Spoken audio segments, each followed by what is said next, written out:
Horse sense ya. Jadi ini horse sense ya. Nah flipnya masih nggak mau, kayaknya ada klip.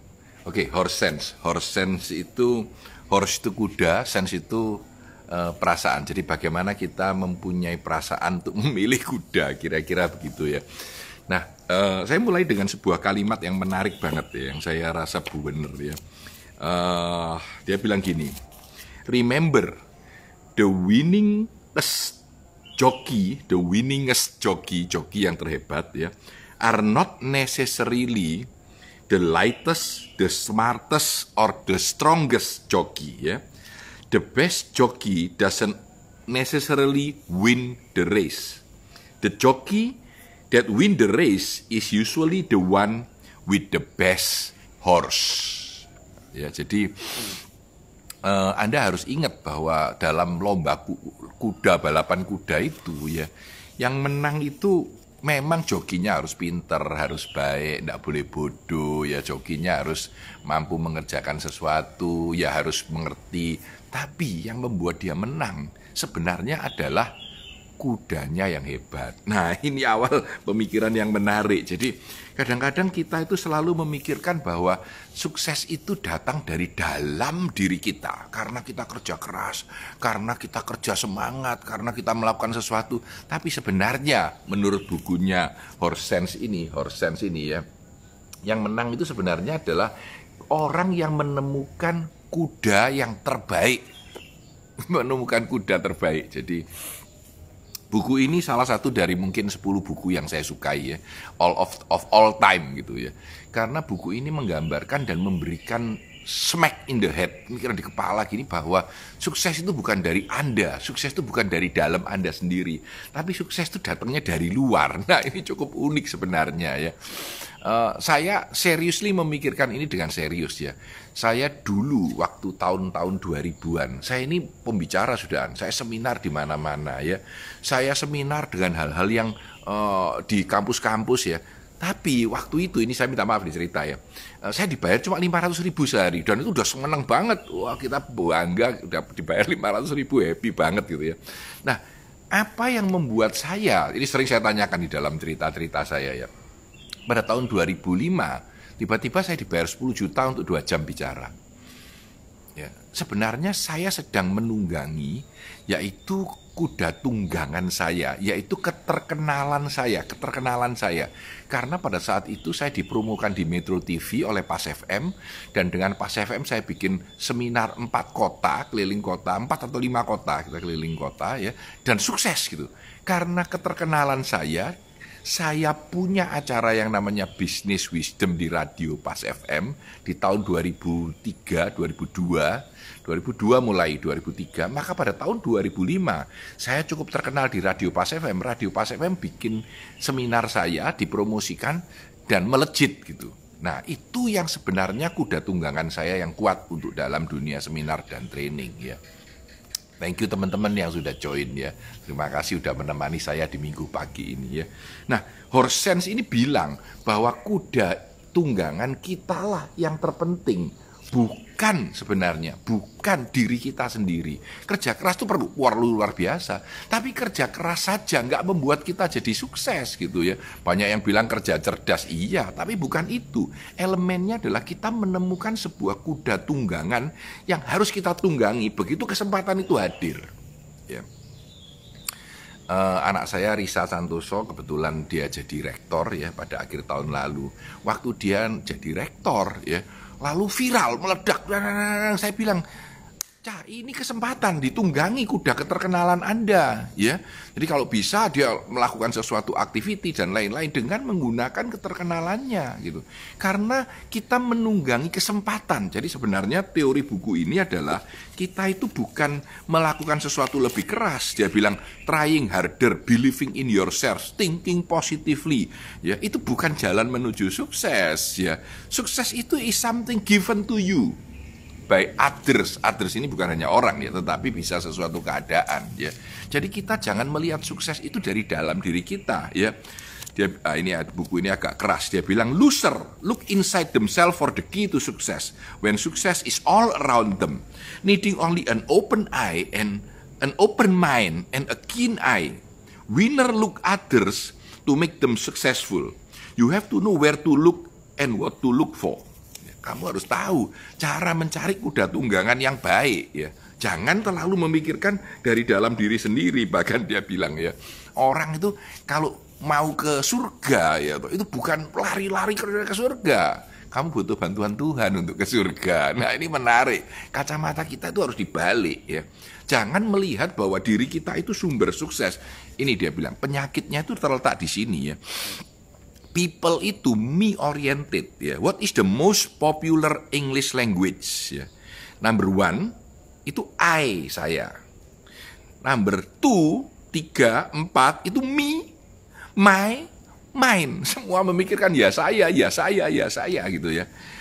Tapi kata you atau yours itu baru di nomor 20 katanya. Jadi kita itu salah banget ya. Saya kebetulan pakai kaos Oxford ya. Ini dulu tahun 2017 akhir saya ke Oxford untuk ngambil Oxford Strategic Leadership Program ya. Saya mikirkan gedung yang tua itu banyak orang Oxford yang sukses. Pertanyaan saya, apakah orang masuk Oxford, lulus dari Oxford terus sukses?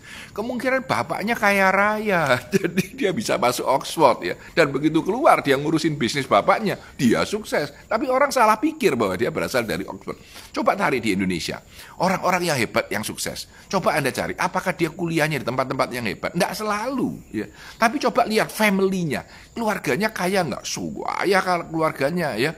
Jadi kita harus melihat kapan kita melihat keluar. Nah, saat mencari sukses, kita harus mencari sukses, jangan mencari di dalam diri kita sendiri ya.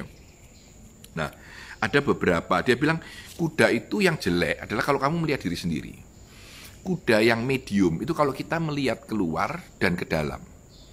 Tempat kita kerja, kreativitas, segala macam kita ya. Tetapi yang paling hebat sebenarnya adalah melihat keluar total. Seperti tadi naik kuda tunggangan tadi ya, kudanya juara, jokinya ikut juara. Sebetulnya kemampuan, nah yang menarik dari All Rice dan Jack Trout ini, ini orang marketing gitu, ini orang marketing. Jadi saya beli buku ini di tahun 90-an, 91 atau 90 ya. Lalu hilang bukunya hilang. Lalu saya tidak nemu lagi, nyuari di mana-mana nggak temu. Saya ingat Pak Hermawan Kertajaya itu senengannya sama All Rice dan Jack Trout ya. Beliau sangat kuat dengan konsep-konsep positioningnya All Rice dan Jack Trout, marketing warfare waktu itu. Jadi saya pinjam bukunya dia. Saya cari-cari, saya pinjam. Lalu saya fotokopi. Jadi ini fotokopi bukunya. Ini ada buku yang difotokopi. Ini yang saya fotokopi ya. Lalu saya fotokopi, saya baca-baca. Lalu saya nemu yang asli. Nah ini yang asli beli di mana? Beli di Amerika. Belinya di mana? Beli buku bekas. Jadi saya pesan pada toko buku bekas, saya ambil setelah datang. Nah ini menarik ya. Ini mungkin satu-satunya buku bekas yang saya beli dengan intention untuk saya baca. Walaupun saya beli banyak buku bekas di Amerika, buku bekas itu cukup umum ya. Tapi ini intensinya begitu. Nah, dia bilang ya, ini yang menarik. Anda ingat contohnya ya, dia bilang Van Gogh. Van Gogh itu sudah gambar ratusan gambar dalam seluruh kehidupannya, cuma menjual satu. Sehingga dia bilang, saya ini orang miskin yang tidak bisa menjual gambar. Padahal gambar dia ratusan ya, dan tidak ada yang mau beli dan dia tidak laku ya. Butuh orang luar. Nah ini menarik ya. Dia bilang the essence of your problem is outside recognition. Orang tidak mengakui Anda walaupun gambar Anda bagus. Ini Van Gogh ya. Setelah dia mati baru terkenal. Apakah Anda menulis, apakah Anda melukis, apakah Anda menyanyi, apakah Anda menari, apakah Anda fotografer, ya toh? Yang penting Anda harus mencari orang luar, expert luar, yang bisa mengatakan bahwa gambarmu itu bagus, gitu ya, menarikkan popularitasmu untuk naik. Nah ini dulu ada orang yang bilang, Pak, cerdas itu bisa membuat sukses. Enggak, kamu carilah orang-orang hebat di dunia yang cerdas. Banyak yang tidak sukses, lebih banyak lagi. Nah, argumen menarik adalah Einstein. Einstein ini kan hebat ya, terkenal sampai sekarang, sukses, gila, pinter. Tapi sebenarnya kalau Anda lihat, Einstein itu populer banget. Jadi waktu dia masih hidup, dia itu sangat populer sekali. Dia cerita tentang kehidupannya, dia menggambar orang tahu dia jadi kayak selebriti. Jadi dia sebenarnya menunggangi popularity horse. Dia menjadi terkenal karena dia populer ya. Nah, ada orang bilang bahwa Sukses breed confident. Jadi kalau orang sukses merasa confident gitu. Sebetulnya terbalik. Confident tidak membreed sukses, tapi sukses yang breed confident. Terbalik ya. Jadi orang merasa kamu punyalah keyakinan diri. Kalau kamu punya keyakinan diri, kamu bisa sukses. Katanya kebalik. Kamu sukses dulu baru kamu punya keyakinan diri. Nah, ini contoh bagaimana otak kita sering berpikir dengan cara yang terbalik. Nah, ada sebuah story yang jarang saya pakai, yaitu tim Sagat. TIMSAZAGAT. Tim Sagat ini sebetulnya adalah seorang lawyer. Ya. Suatu saat dia itu mensurvei sama teman-temannya, karena dia papanya atas ya, makanan rumah makan yang enak itu mana sih? Jadi sama teman-temannya di rating sama dia, lalu dikeluarkan sebagai tulisan fotokopi. Jadi ini loh restoran yang paling hebat di kota, meledak luar biasa. Maka keluarlah bukunya Sagat dan keluarlah Sagat sebagai sebuah company. Kalau sekarang Anda tanya orang restoran, ZAGAT, Sagat itu siapa? Anda akan dengar, Sagat itu adalah rating restoran paling top seluruh dunia. Jadi kalau restoran dikasih tanda Sagat bintangnya banyak itu hebat gitu ya. Kayak Michelin star dan seterusnya begitu. Jadi itu menarik. Akhirnya sudah nggak kerja lawyer lagi. Jadi sukses itu agak random, tidak seperti yang Anda harapkan. Orang sukses di dunia ini bukan seorang yang aku mengejar sesuatu ya. Success in life begin with acceptance, mulai dengan penerimaan. Accept the thing that you cannot change or perhaps too difficult to change, then start to change that one thing you have total control about yourself. Change yourself to look into a different horse if you want to succeed ya. Jadi publicity horse ini yang saya pakai dulu, keterkenalan saya di Pas FM dengan acara Business Wisdom yang sudah sampai sekarang 18 tahun ya. Tapi pada tahun 2005 itu baru jalan 3 tahun. Acara itu terkenal banget ya, menjadi acara paling populer di Pas FM Jakarta, maka membuat saya menjadi pembicara. Jadi bukan karena saya bisa bicara atau saya hebat bicara, itu penting juga ya. Nah, ada beberapa poin-poin yang lucu-lucu, yang menarik. Dia bilang recognizing someone genius is almost the key for your success. Masih ingat filmnya atau ceritanya Steve Jobs? Dia itu lihat bahwa Steve Wozniak ini bisa bikin komputer yang unik gitu. Wah, itu bagus itu. Dia jualan Apple dan meledak. Tapi kalau tidak ada Steve Wozniak yang bikin komputer, mungkin dia akan bekerja yang lain dan mungkin tidak sesukses Apple sekarang, ya. Tapi menarik bagaimana kita melihat dan merecognize the genius of others, itu important, ya. Nah, ini ada contoh lagi yang cukup menarik lagi. Nah, McDonald, semua kenal McDonald. Mungkin ada yang nonton filmnya ya. Dick and McDonald, two brothers, ini bikin restoran yang super rame. Ray Kroc yang melihat, memahami bahwa potensi itu hebat dan menunggangi kuda McDonald.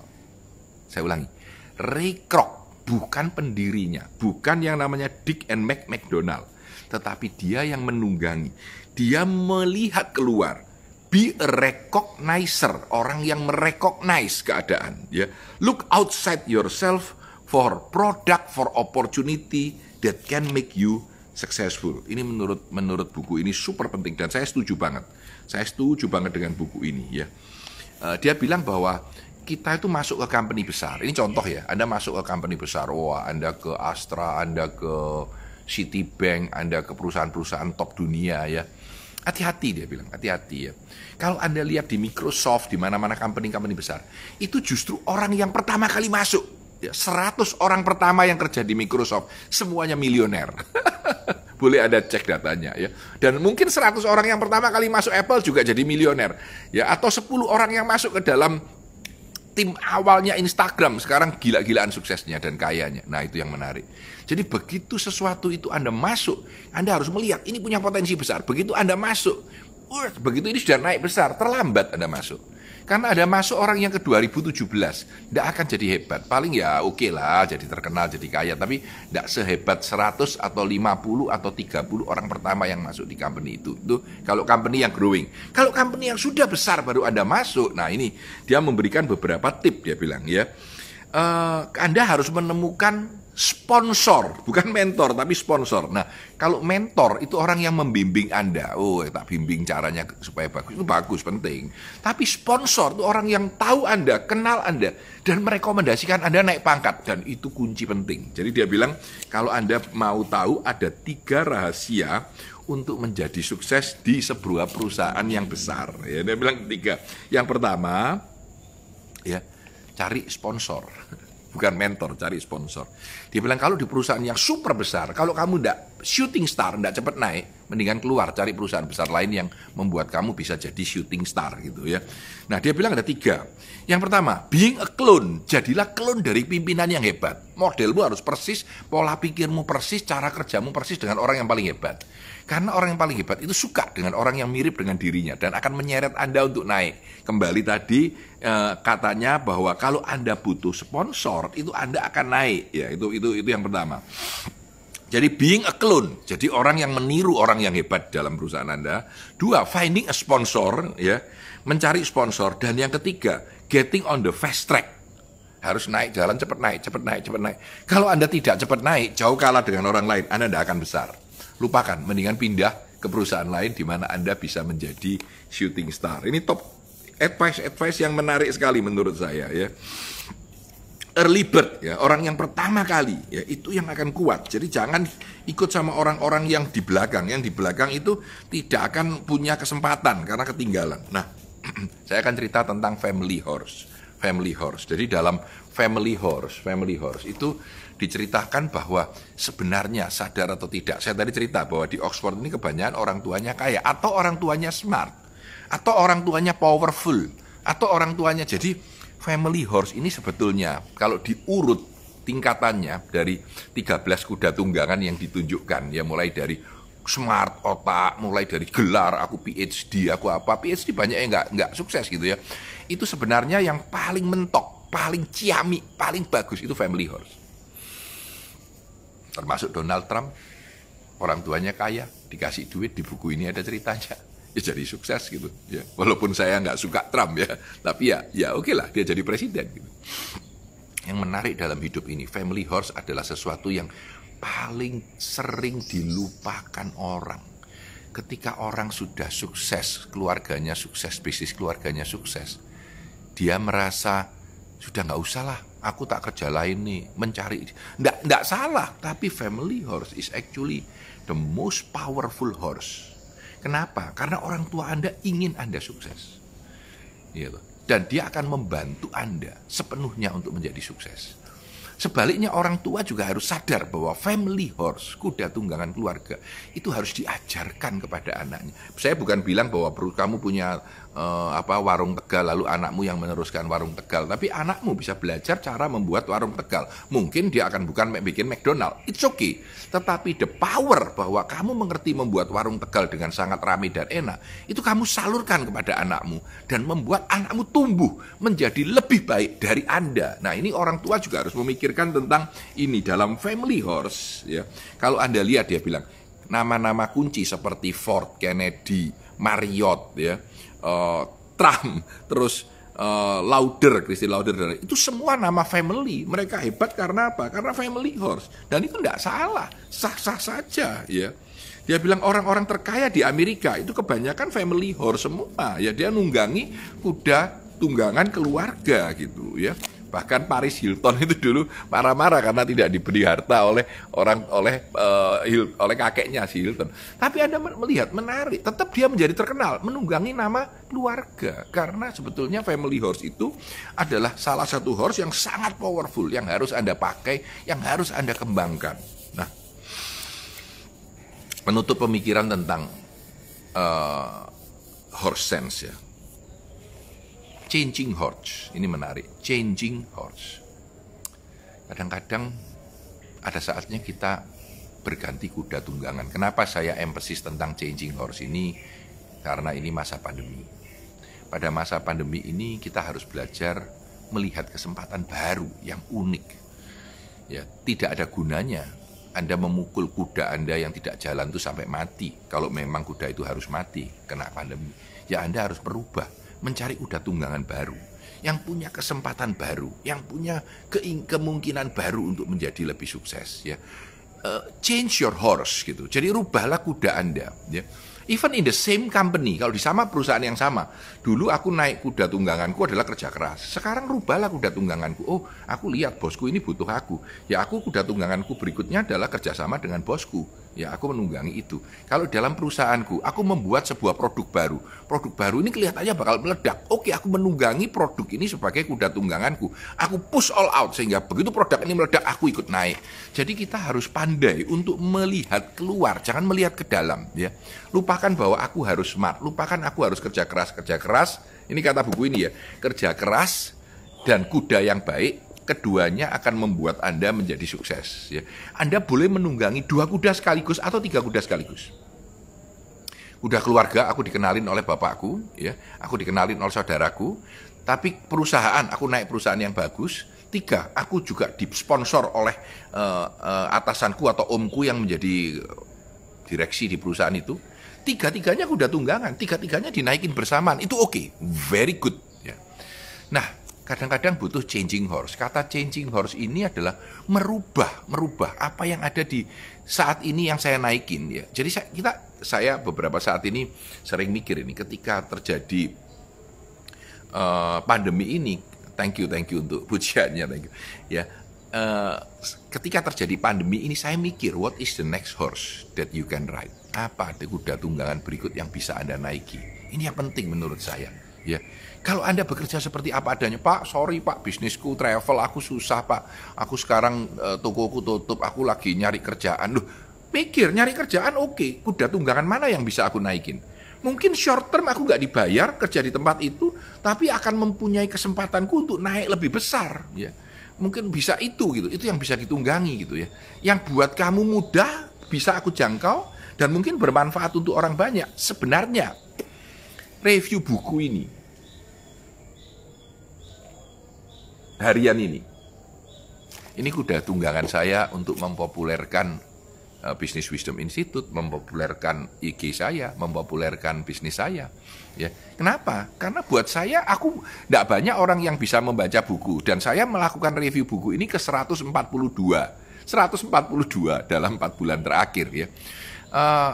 Tidak banyak orang yang bisa melakukan itu, dan menurut aku ini unik dan menarik dan bisa bermanfaat untuk banyak orang. Saya dulu bilang bahwa saya ini ingin melakukan 2 hal, yaitu yang pertama memberi inspirasi kepada orang, dan yang kedua menunjukkan jalannya. Hari ini saya ingin mengatakan kepada Anda mencari kuda tunggangan yang baiklah.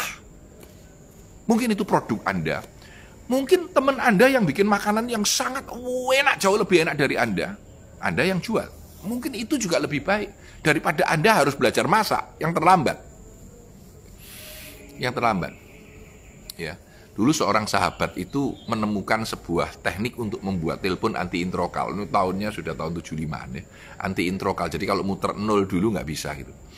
Idenya bagus. Dia jual ke temennya 2,5 juta. Temennya bikin berapa? Mungkin untungnya tiap bulan 10 juta. Karena dia memfabrikasi barang itu. Merecognize a good idea is more important than creating a good idea. Anda bisa lihat tadi ceritanya Steve Jobs dan lain-lain, ya. Nah, teman-teman sekalian, ini mungkin masa pandemi dan ini hari Minggu. Buku ini sebenarnya pernah saya review, tetapi saya review di banyak lama yang lalu, kayaknya sebelum review itu menjadi IGTV, ya. Jadi sebelum Automatic jadi IGTV. Jadi tadi saya cari nggak ada gitu. Jadi ada yang komplain kapan itu, saya nggak lihat ketemu bukunya Horsense, Pak. Ternyata memang nggak ada. Jadi pagi ini saya pikir hari Minggu saya review ulang buku ini, karena ini satu dari mungkin 10 buku yang merubah hidup saya dan cara saya melihat dunia ini dan bisnis ini, ya. Dulu saya mikir harus kerja keras, harus ini. Saya bilang enggak, harus menemukan kuda yang baik. Salah satu kemampuan yang saya pertajam adalah kemampuan melihat kesempatan yang belum dilihat orang. Jadi ketika orang-orang belum mulai men-training design thinking, saya ke Stanford, saya belajar design thinking dengan banyak, ya. Lalu saya bawa ke Indonesia, saya training design thinking di mana-mana, sehingga saya lebih dulu dari orang lain. Kedua, saya melihat Lego Serious Play. Di Amerika saya lihat ceritanya, wah Lego ini bagus, langsung saya cari, saya daftar, saya segala macam, ya. Itu zamannya Lego Serious Play juga belum terlalu terkenal di Indonesia. Kemampuan saya melihat atau memprediksi kuda tunggangan berikut. Itu menurut saya cukup tajam dan cukup menarik ya. Akhir-akhir ini, ya mungkin 6 bulan terakhir ini, kalau Anda lihat IG saya selalu cerita tentang Gallup Clifton Strength, Gallup Clifton Strength, Gallup Clifton Strength. Menurut saya, itu kuda tunggangan saya berikutnya. Bahwa Clifton Strength itu powerful, karena saya melihat itu merubah hidup saya. Sehingga saya merasa, oh ya sudah waktunya ini. Kalau gitu saya harus belajar. Saya kirimkan Pak Andi, Pak Fatoni, Pak Made, semuanya saya kirim untuk ikut menjadi certified Clifton Strength Coach gitu ya. Gallup Certified Strength Coach ya. Dan saya membuat training-training, baik yang gratis, yang bayar, yang gratis, yang bayar, dengan effort yang luar biasa. Karena saya recognize ini akan jadi kuda tunggangan berikutnya. Jadi buat teman-teman yang lain boleh melihat materi ini, karena materi ini menurut saya merubah hidup kita. Dan ini kuda tunggangan saya berikutnya gitu ya. Saya selalu melihat kapan saya ada kuda tunggangan yang bagus, saya langsung memakan. Karena saya tahu bahwa saya kerja lebih keras pun saya tidak akan menjadi hebat kayak apa menemukan sebuah strength base. Enggak gitu. Lebih baik saya merecognize, apalagi di zaman internet ini. Pada zaman yang baru ini juga salah satu alasan kenapa saya melakukan review buku tentang Horsense saat ini. Karena sekarang semua masuk digital. Anda dengan lebih mudah bisa melihat kesempatan-kesempatan luar biasa yang ada di luar. Coba spend waktu untuk melihat kesempatan apa yang ada, kesempatan apa yang ada. Mungkin Anda bisa mencari 50 kesempatan dan kebanyakan gagal. You only need one. Satu aja kesempatan itu meledak, Anda akan sukses. Ya. Dan sukses itu adalah karena Anda bekerja keras mencari kuda tunggangan yang tepat dan menjual ide dan diri Anda kepada kuda tunggangan itu, supaya kuda tunggangan itu akan mau dan mampu membawa Anda menuju sukses. Saya Tanadi Santoso, sukses selalu untuk Anda. Selamat hari Minggu dan terima kasih telah mendengarkan.